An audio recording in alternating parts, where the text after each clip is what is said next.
Good day, sir. Today I'll be showing you my written demonstration on tracheostomy care and suctioning. So the purpose of this procedure is to maintain patency of the airway of the patient and to prevent infection and to clear any secretion. So first, before doing the procedure, we have first to verify the doctor's order. And after verifying, we have to assess the patient's airway, such as the ease of breathing, breathing pattern, depth, rate, and also the lung sounds and pulse, oxygen saturation, and also the pulse rate of the patient, and the presence of the drainage in the dressings and secretions on the tracheostomy site, and the incision site for the presence of inflammation, for any signs of inflammation such as um, inflammation, redness, and purulent discharge. So since we don't see any of that from the patient, we can now proceed for the next step. So gather now the equipment. So we have here the tracheostomy kit. So the tracheostomy kit includes the um, applicators, sterile applicators, gauze with sterile solution and hydrogen peroxide, 4x4 gauze, and also the cotton twill ties and the tracheostomy ties, and the pipe cleaner, and yes. And also, for the separate kit, we have the suction kit that includes also the catheter itself, and the suction catheter, and the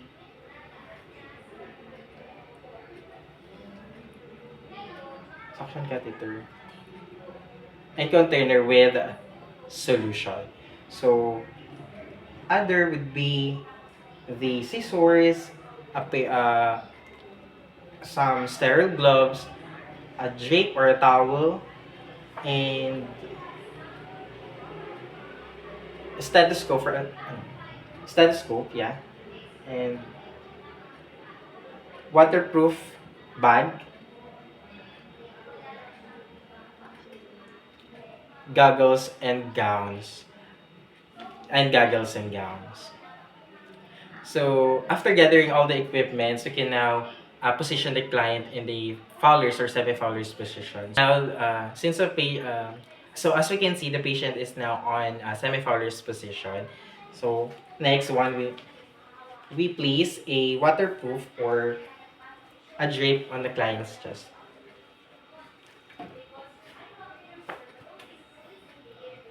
Ano sunod?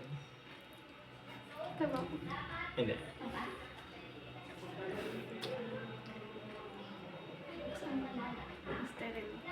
Yes. So the next one, we will be donning a sterile gloves.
So now that we already done with gloving, so we can now open the sterile kit.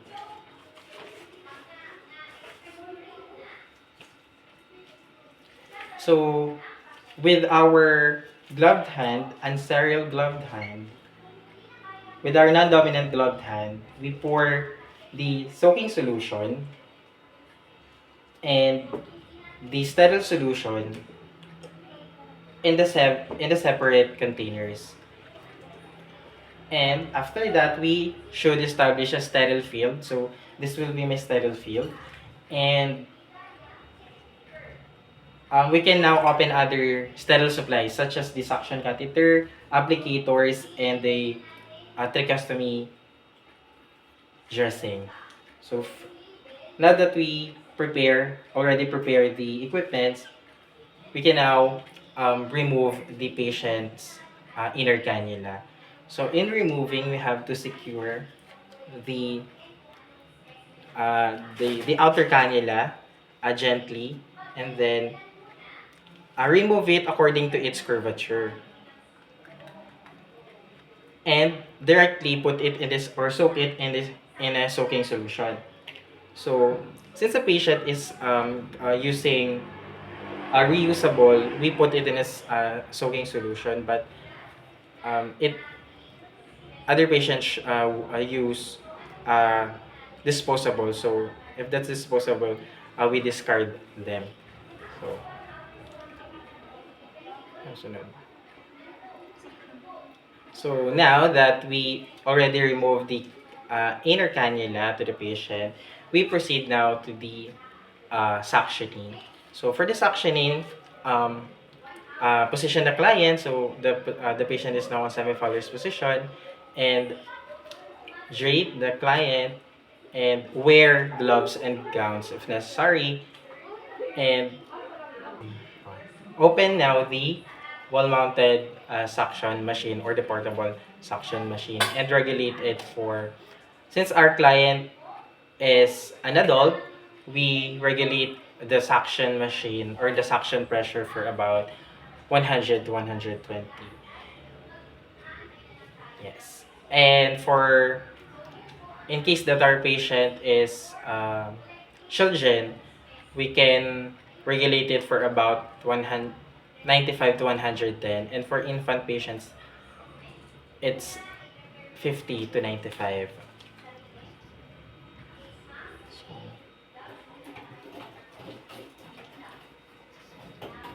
now we have to test the functionality of the suction tube. So by putting occlude, or by placing a finger on the distal end of the suction. So we should feel a pressure. So that's good. And remember that in holding the suction tube, it's should be on the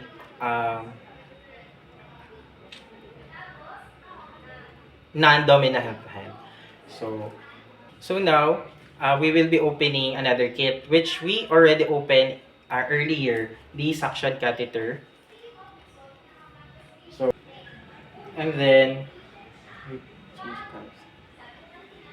again we um, remove this glove and don another pair of gloves. We're going to be opening the suction catheter kit, which we already did earlier. And then after that, we change another pair of sterile gloves uh, in the same manner. We have already prepared the sterile solution earlier also. So now we are gonna change another set of another pair of sterile gloves. So assume that I have already changed sterile gloves. Using my dominant hand, we're gonna pick the suction catheter and attach it to the suction tube.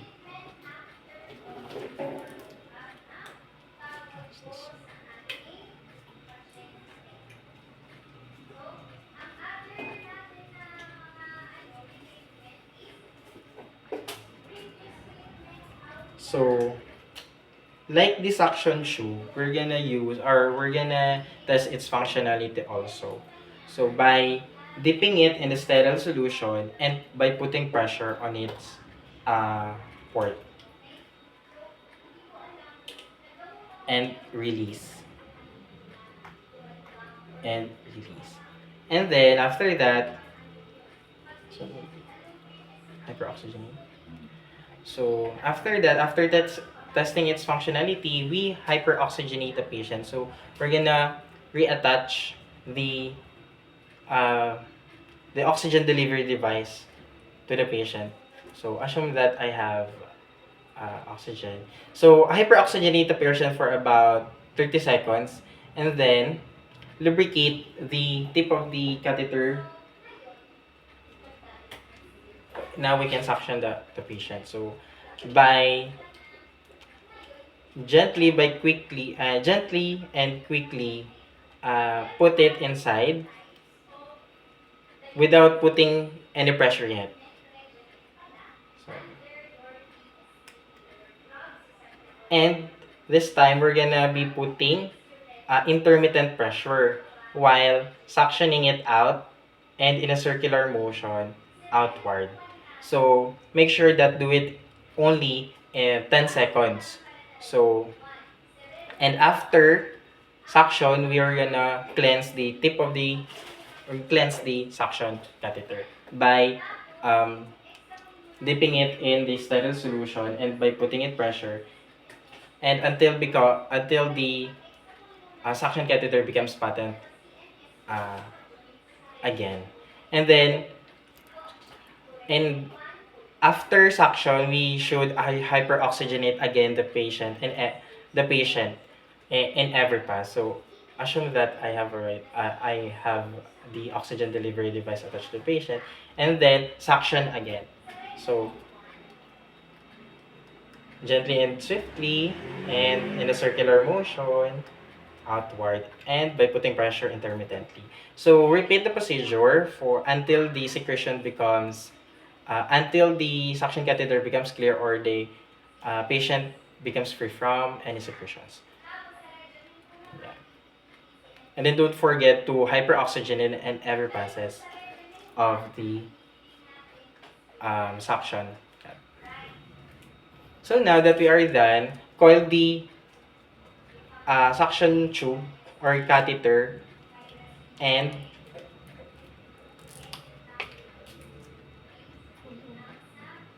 together with the glove should remove it over and discard it on the waterproof bin.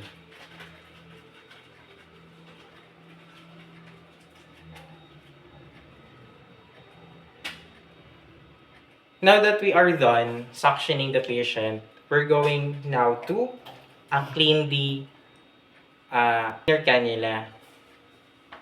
Dito yan.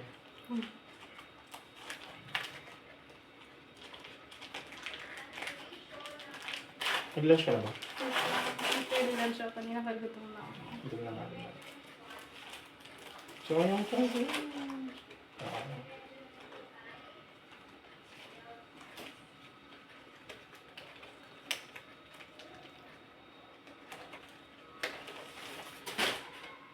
Before drying, we should clean the flange first before drying it. So, with a moistened gauze or applicator, the flange.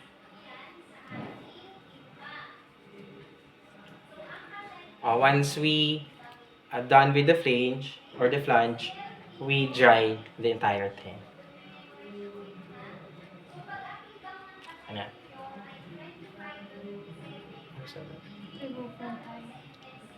Now, kuti. Bakit nakalimutan ko?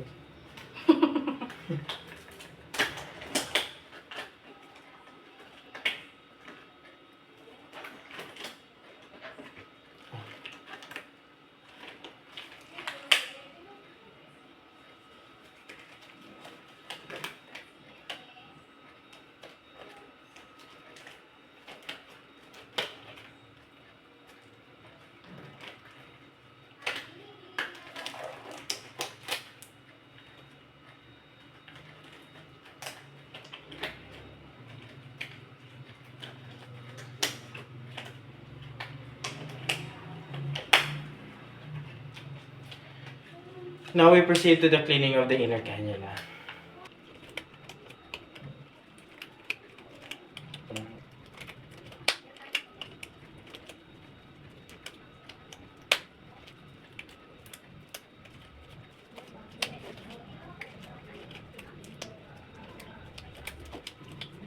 So using our dominant hub, we pick up the cannula and the pipe cleaner. Where's the pipe cleaner? Ayun. So by holding it eye level, clean the entire lumen of the inner cannula to make sure that all impurities are removed. And then rinse in the sterile solution. And tap it several times to make it dry. To dry it thoroughly, we can use pipe cleaner to dry the inner part of the cannula.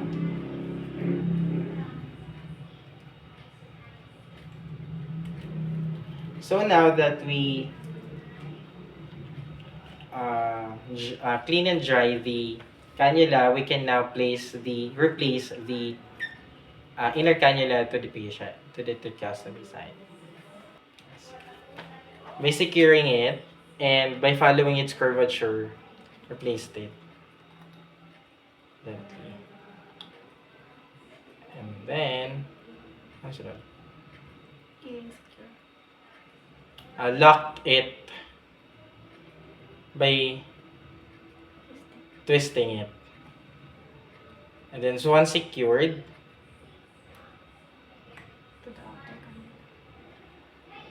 secure it to the outer cannula. Ano sunod? Once secured and once we replaced it back to the outer cannula, we can now reattach the oxygen delivery device to the patient. So, so, so assume that I have already reattached the oxygen delivery device. So,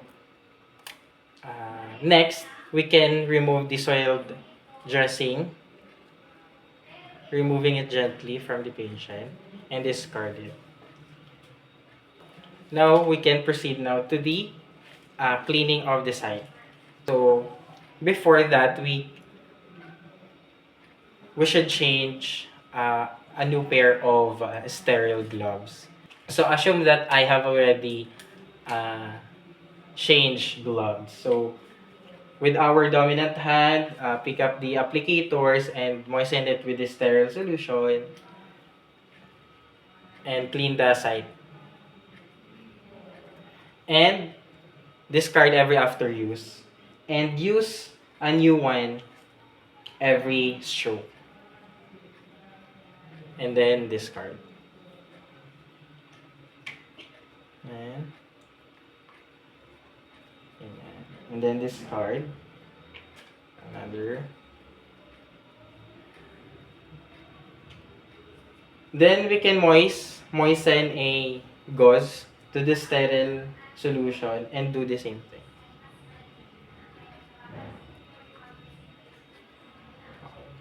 And then discard. Another. Moisten with the sterile solution.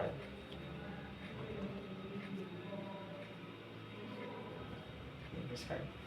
And dry the site with a dry gauze.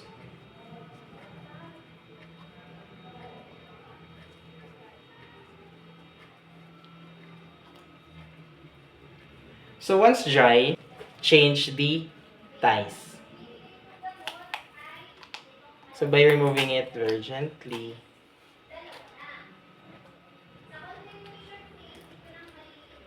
parang hindi mo na siya. Yan lang. Huwag kang tanggalin sa ito. Yes.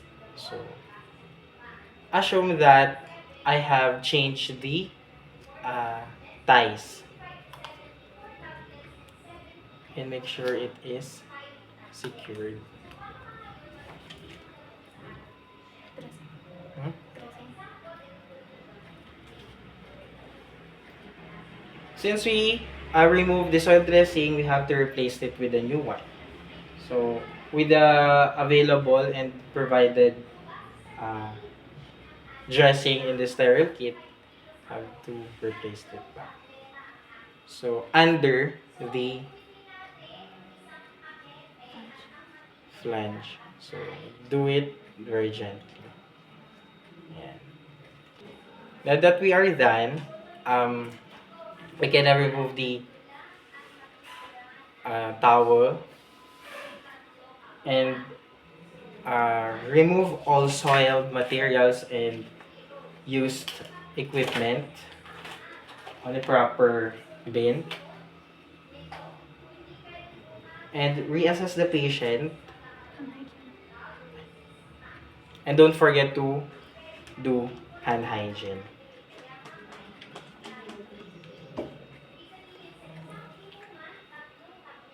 Do aftercare, document the procedure, the patient's response, and reassess the patient. That would be all. Thank you.